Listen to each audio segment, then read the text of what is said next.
it's me, Renee. I'm back. So today, sorry, I'm here for the late, maybe, social distance bookfest book tag. So this tag was created in correspondence to the social distance bookfest that happened actually now 2 weeks ago. Yeah, 2 weekends ago. Weekend. You get what I'm saying. And yeah, it was created this tag was created many weeks ago. I saw it when it was first created.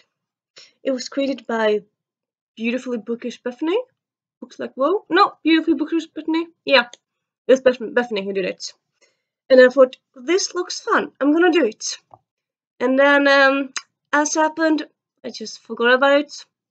And then Social Book Fest happened, and then she made another tag in correspondence to the ending of the for the books distance tag fest. So yeah, what I'm doing though, what I decided to do was I'm actually gonna do both of them, both two tags. I suppose maybe one is outdated because it's kind of about well, it's not really that outdated because it corresponds to the panels, but it's more like find a book that works with that panel and then find a book that works in that panel. Well, the second book tag is more like which panel do you love, which was most interesting. So yeah, actually, I wouldn't really say this is like that on outdated really, because I think it can easily just be done just like as a fun tag to do. You don't really need to do it like if you didn't see any of the panels, if you didn't plan to see any of the panels, but you like to have questions, you can still do it. So yeah, this is my social distance bookfest book tag. Why I said that again? Because I rambled so much, I kind of want to just say, this is what is. And okay, so 2 minutes of rambling, let's get to it. Oh, yeah, also side note, yeah, I colored my hair. So today, it's red. Well, today it's red. It's not like it's gonna be blue tomorrow, but yeah, it's red now. Like my singlets. Well, it was not blue, this is a bit more darker, but yeah. First I was thinking okay, I want a change, so I got the hair color from the store. I did it myself. I didn't go to hairdresser, even though hairdressers are actually open in Norway. Their waiting list is from here till eternity, so yeah, not gonna do that. But yeah, I got it colored yesterday. And first I was thinking maybe it's too red. But then after a while, no, this red suits me. It's nice. And yeah, it's red, but it's also brownish or darkish red. And yeah, I really like it. Hope you do too. And yeah. So let's get to it.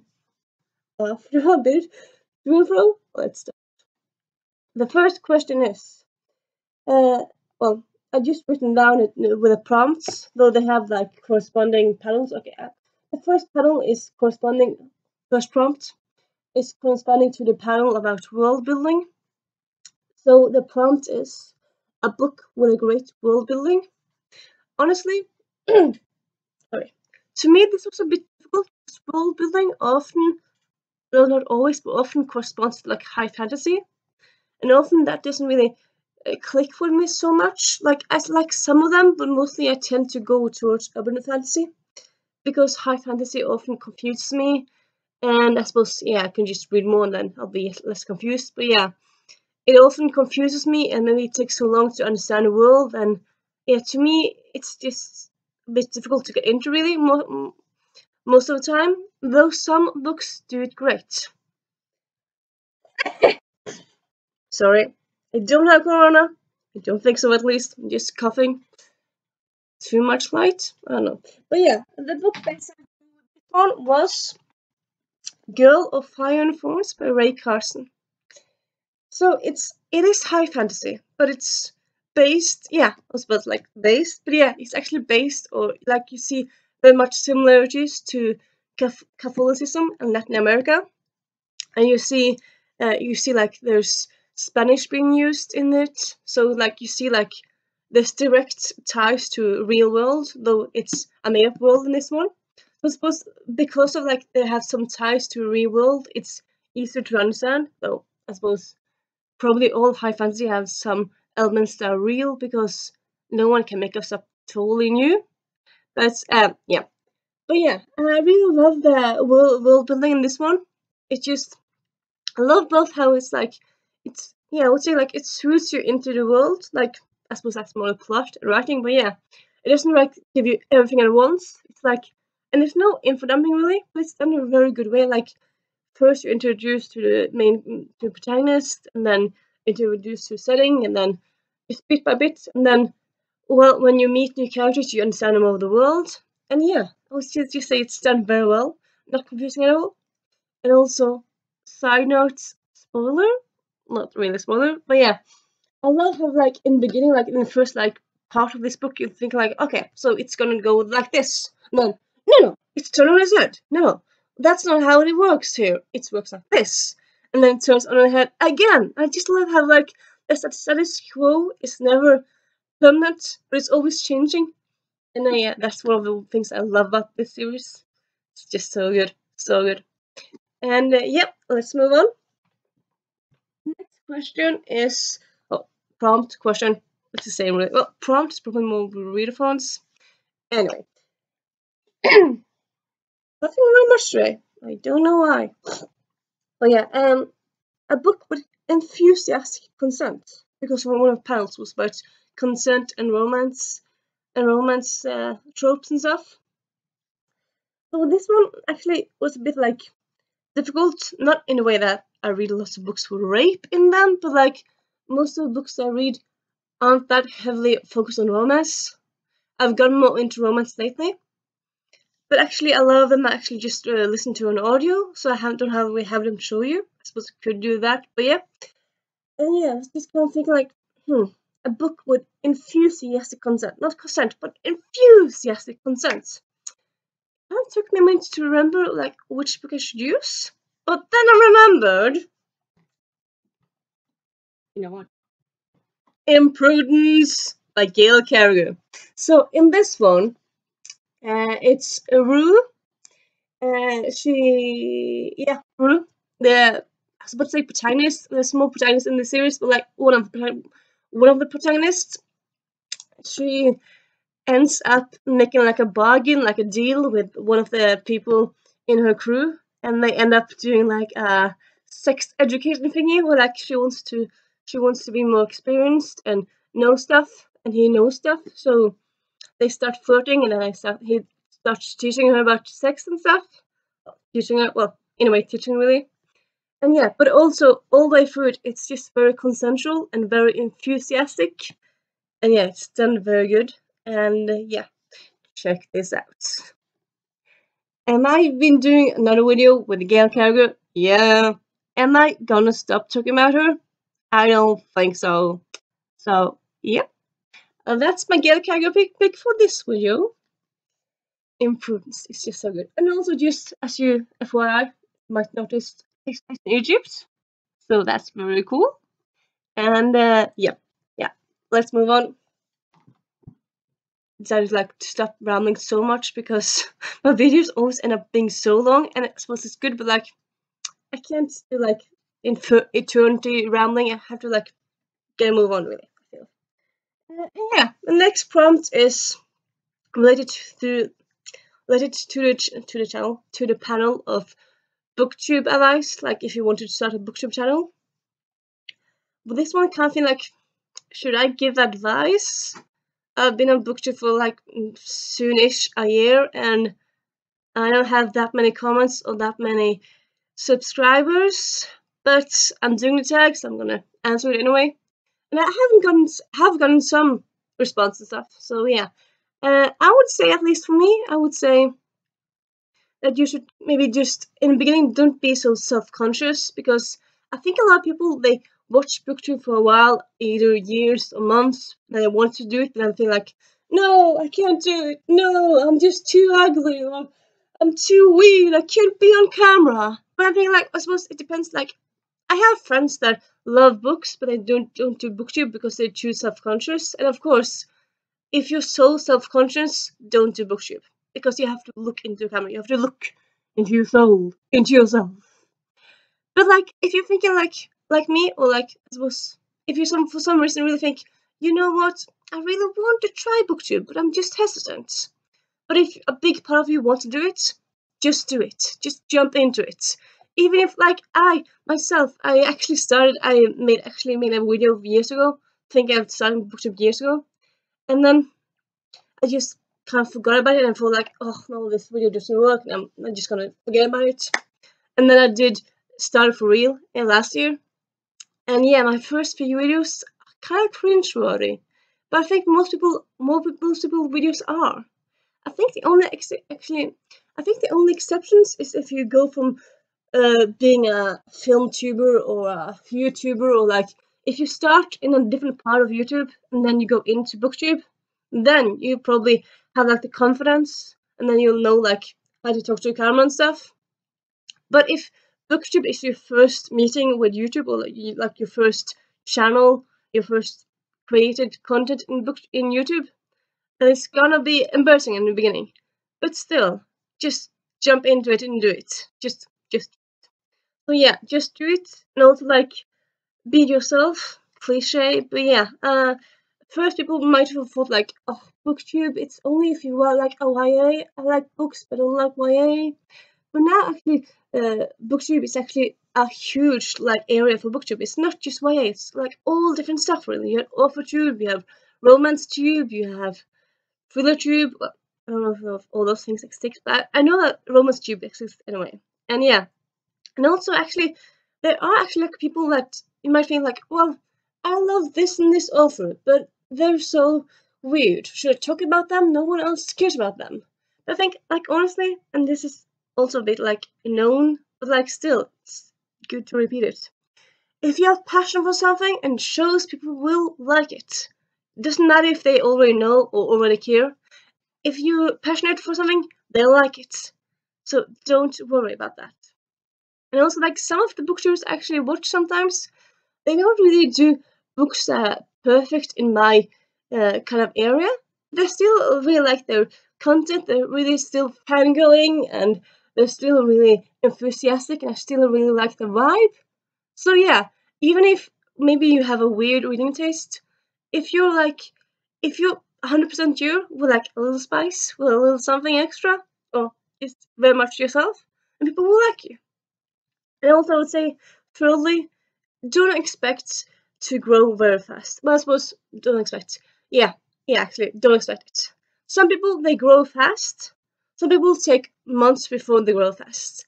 That's just really how it happens. With myself, I actually didn't grow like beyond to like 20 subscribers until like 2-3 months into my YouTube experience. And I thought like first like, oh my god, it's taking slow, I'm so bad, I'm so cringe-worthy.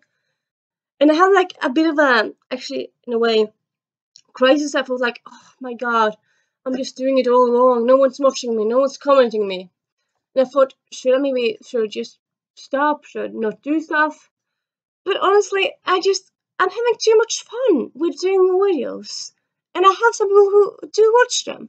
And I think, okay, so maybe one video I'll post, maybe this video, maybe no one watches it before 2 weeks, maybe in 2 weeks everyone will love it.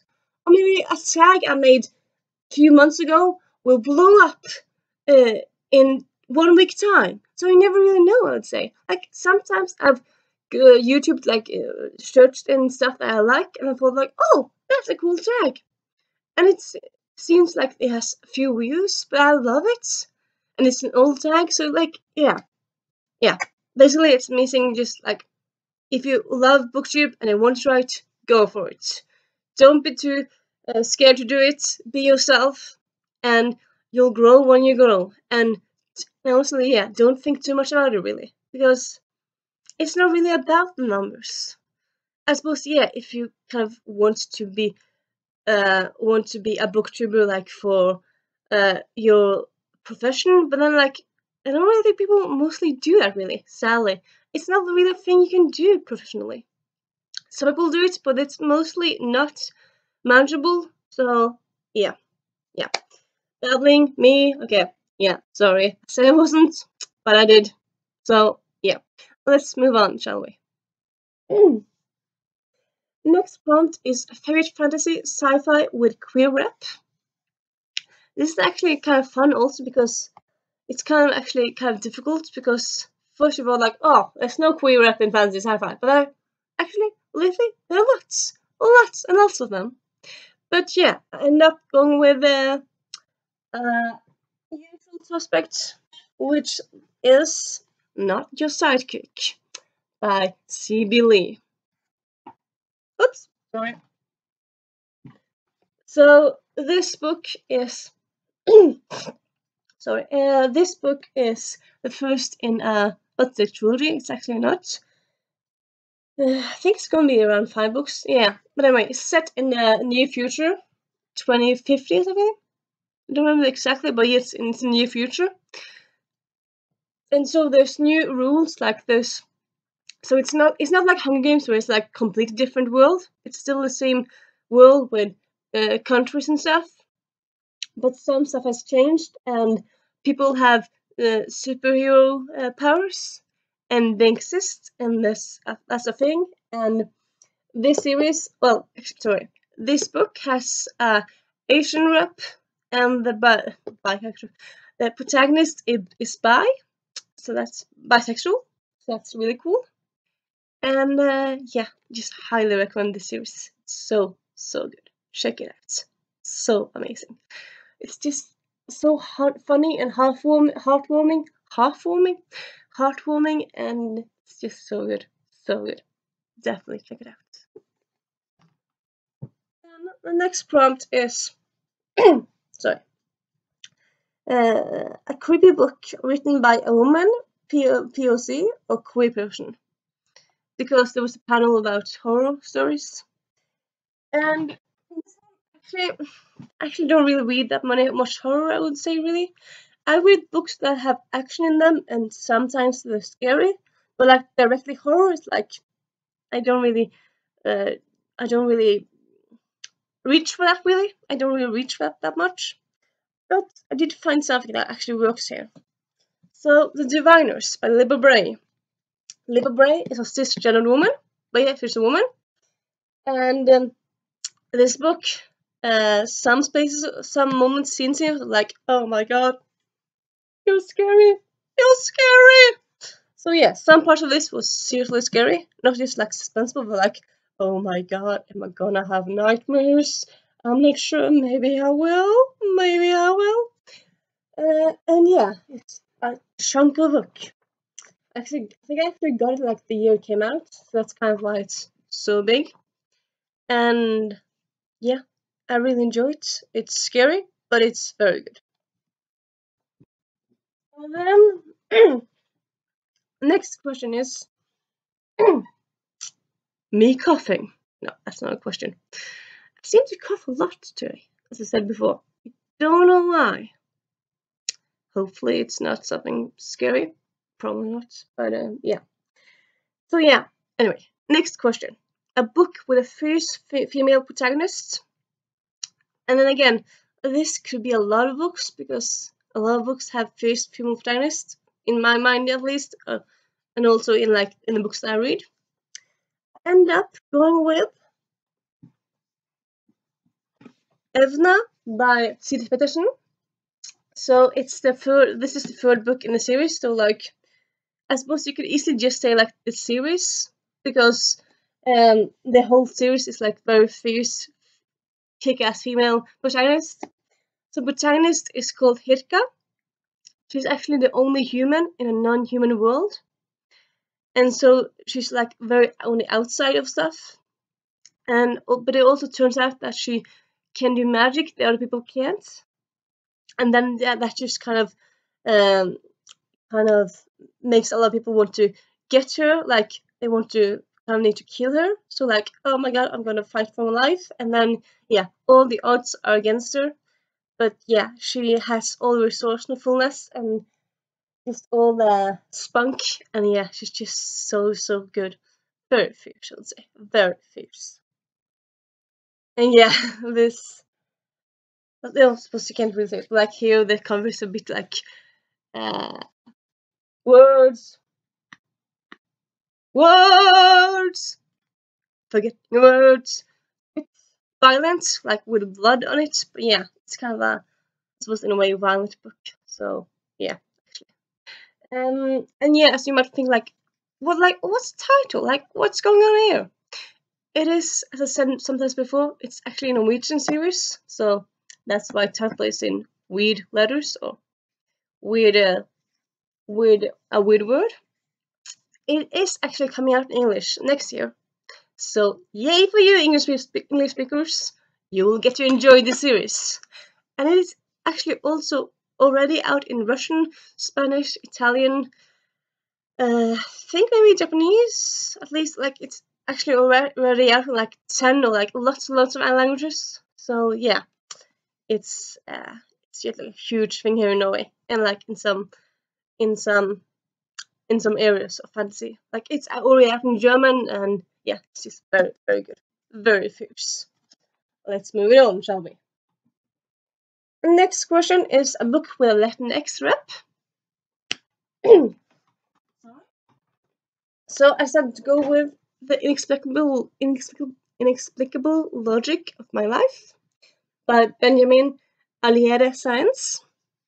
So the author is Mexican or Mexican American, and the book itself, the main character is Sal.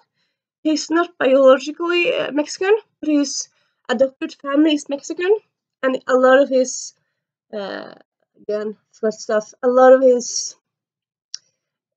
people he knows are Mexican or Latin.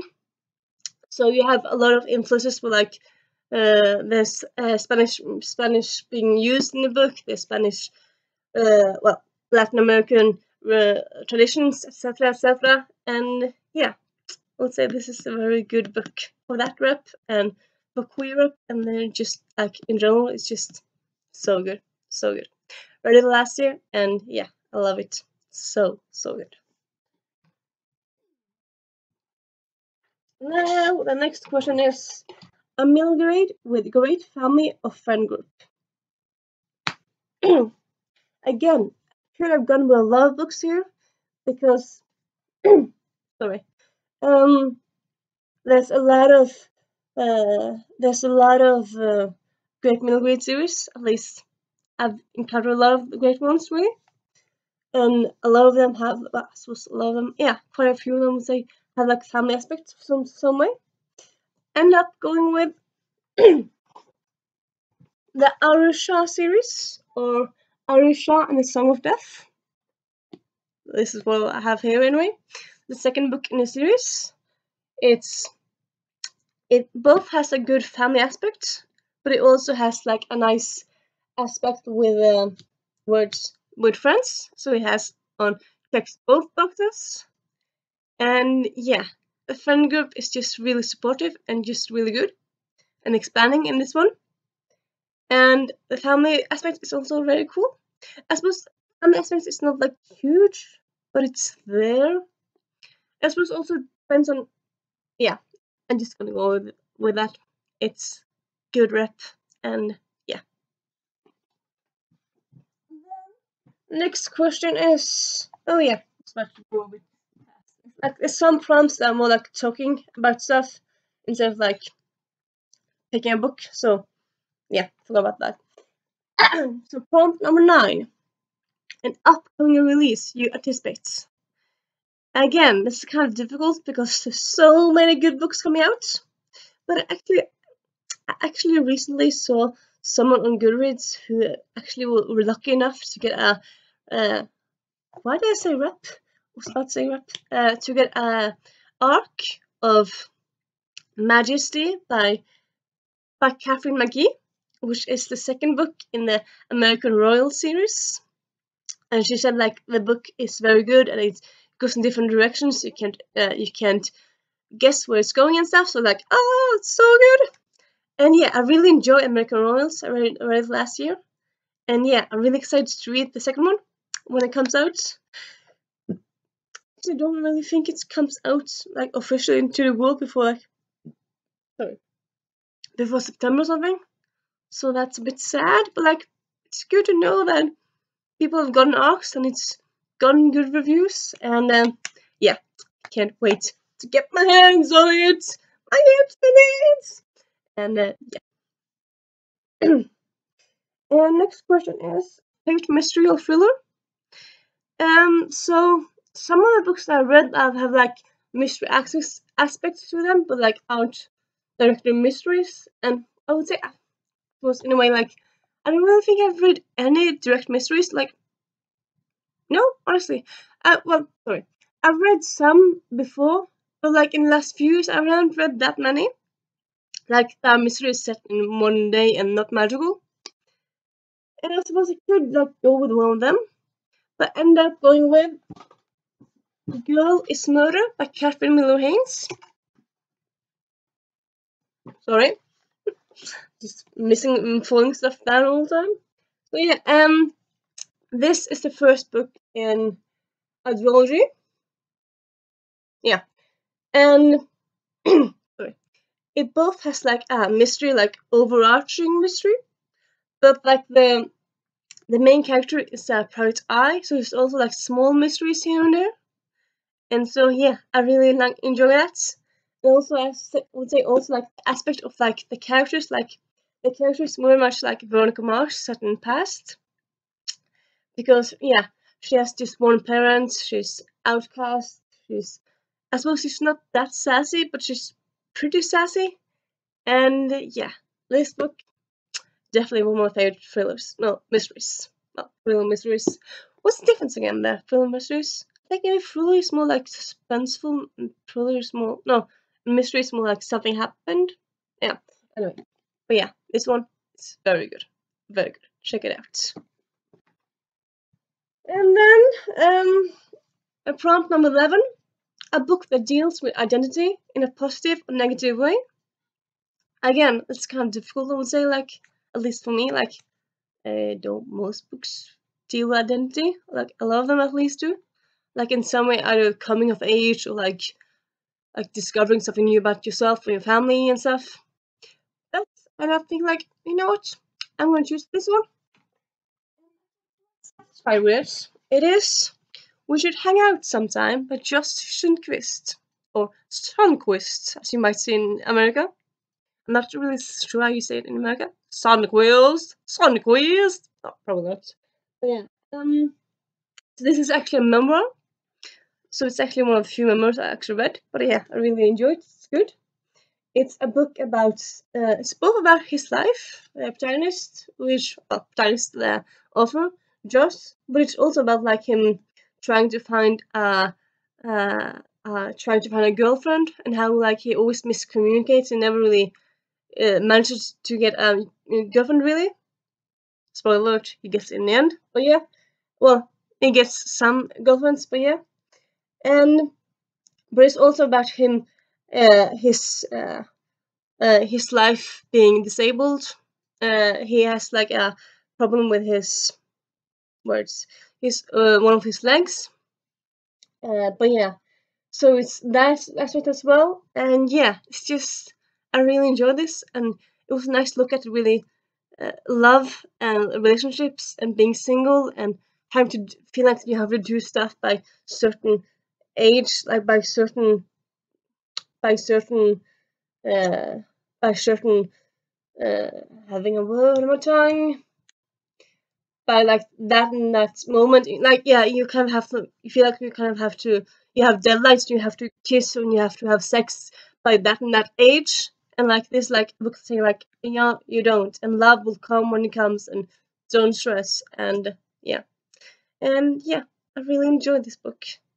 It really touched my heart because I'm a lot similar in some ways to him. I don't really know much about love and relationships, and yeah. So that's actually the last like book prompt. Oh yeah, there's actually a last prompt, which is actually number 12. No, doesn't matter name is, but yeah. Name a bright spot or memory from the last few weeks. So because of how Corona has destroyed our lives, I would say it hasn't really. Because how Corona has like changed our lives and stuff has been changed up. We Laros can't go to work, Laros can, but it's different and stuff. Like, stuff has changed really in huge ways and stuff.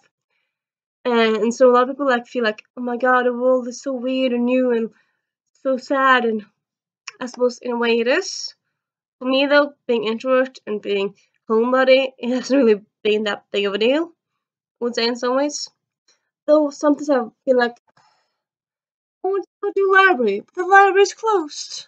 I want to go to the cinema, but the cinema is closed. Sometimes I'm like, no. Sometimes I get like this feeling like, nah, I'm trapped. But most of the time it's fine with me. But yeah, let's get to the memory. So yeah, actually, bit of backstory. Actually, you need this for this really. Because yeah, I said earlier this video, but also earlier, I'm Norwegian. You won't get it from my books because most of them are in English. But yeah, I'm Norwegian. So here in Norway, we Norwegians, we love our cabins, or our huts. Cabin, huts. I think maybe it's most normal to say cabin, but anyway, like we loved, like most of us have like a second house either by the lake or by the mountain, and because of Corona, in like early in like March, where it not exactly sure when, but like very early in like the lockdown period, the government said no one can go to cabins. It's not allowed. You might think like, what? Why? Well, the reasoning is like if you go to a cabin, and cabins are people mostly have cabins outside of the area where they normally live, so they have to like drive an hour or two, or like at least an hour. And like if you go to a cabin and if you get sick, then the hospital will have to get to you. Maybe you have a cabin like high up in the mountain, long in the middle of nowhere, and the people have to use resources to get to you, and then the resources would be used on you instead of people who are sick in their cities.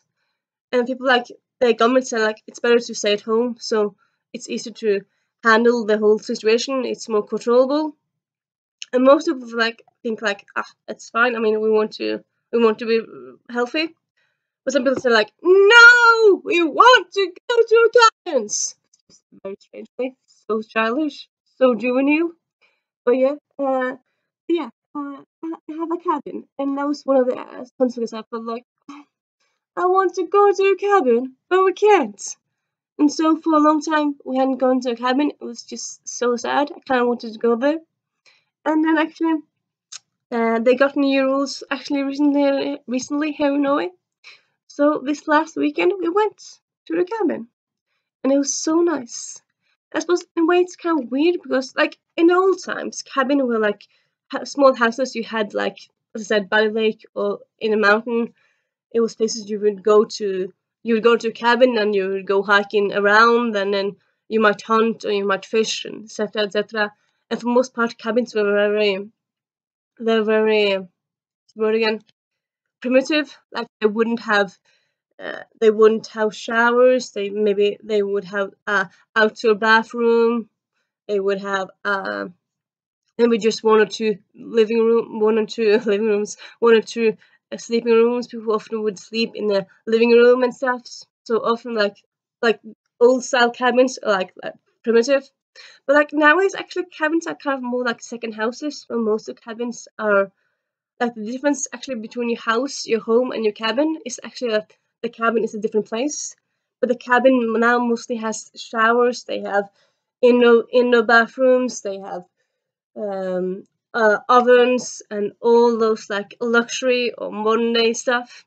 And they have lots of sleeping rooms. But I think so. You might think like, why do you need to go to cabin? Because it's not that different from your house. I think often it's more about like the stuff around. Like the cabin is also it's often, as I said, in the mountains or it's by a lake. It has a beautiful view you can look out on. It's beautiful in the woods or by the lake, etc., etc. So it's more like about the things around them, really. And at least for me, like when I went to cabin, I kind of just felt this calm. Like it was just so calming being there. It was so nice, and yeah, I really enjoyed it. Really, really enjoyed it. Also, I'll put a picture of the cabin after this clip because, yeah, I just want to share it. Really, it's so beautiful there, so beautiful. And yeah, so yeah, that was the social books, social book distance, bookfest, book tag, social book, social distance, bookfest, book tag. It's a long name for a book tag, really. But yeah, you get my gist. I'll link the words. I'll link the creators of the Bookfest, smart shortening it, in the doobly-doo, and I'll link beautiful bookish Bethany's original tag in the doobly-doo. And yeah, I hope you like this channel, this video, and I'll see you later. This is me saying Renee out.